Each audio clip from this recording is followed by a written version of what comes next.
home lifestyle. We all know Mount Etna, our dangerous neighbor to the north.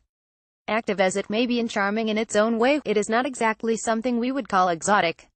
If you would like to explore a range of volcanoes, all unique to one another and some deadlier than others, then you must take yourself halfway around the world to the Indonesian islands.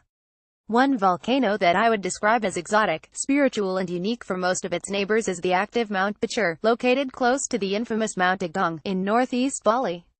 In my opinion, it is one of the most spectacular ones simply because it is a volcano that is situated in a massive caldera that also harbors a massive lake.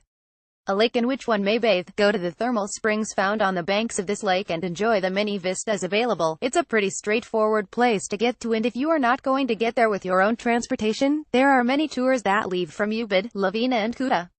If you do have your own transportation, just head on to the Jalan Raya Kintamani, Jalan Raya Tegal Suki or the Jalan Raya Sekardadi, which all lead directly to the Kintamani area of Lake Batur.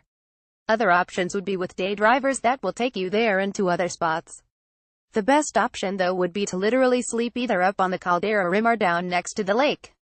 I would push you towards the lake option. The views are simply stunning, and to jump into the lake just after waking up is one of the most refreshing things one can do. Apart from the major attractions such as the Mount Batur Trek and the Pura Ulandanu Batur Temple, there is also the temple down on the lake and the second oldest settlement in Bali, which can only be reached by boat to visit.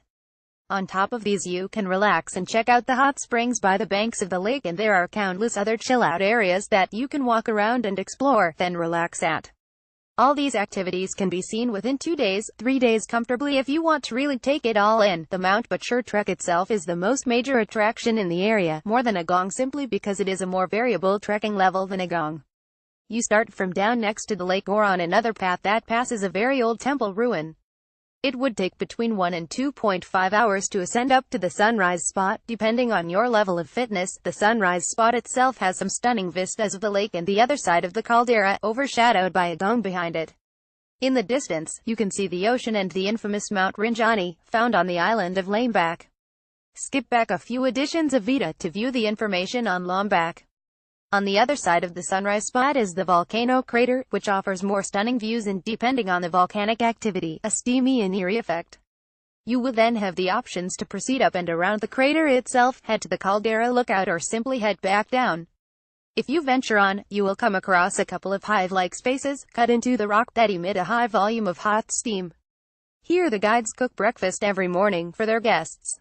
If you get a chance to turn your eyes away from the stunning sunrise, try and get a view of this in action. The village across the lake, called Trunyan, is Bali's second oldest settlement. It is nowadays famous for its cemetery and the way the village laid their dead to rest. A method only found in about 3 or 4 other places in Bali. They cover their dead in a special balm that keeps the stench of a rotting body away, and they then lay them to rest under a special and holy tree only found in this village and the other villages that use this same tradition. The body will then decompose naturally into the roots of this tree, exposed to the elements. Definitely a must-see for those who are into learning about cultures and old traditions. Mount Batur and the lake inside it is a place that one must visit and preferably stay 1 or 2 nights. How to get there? Emirates offer regular flights between Malta and Denpasar, Bali, with a stopover in Dubai.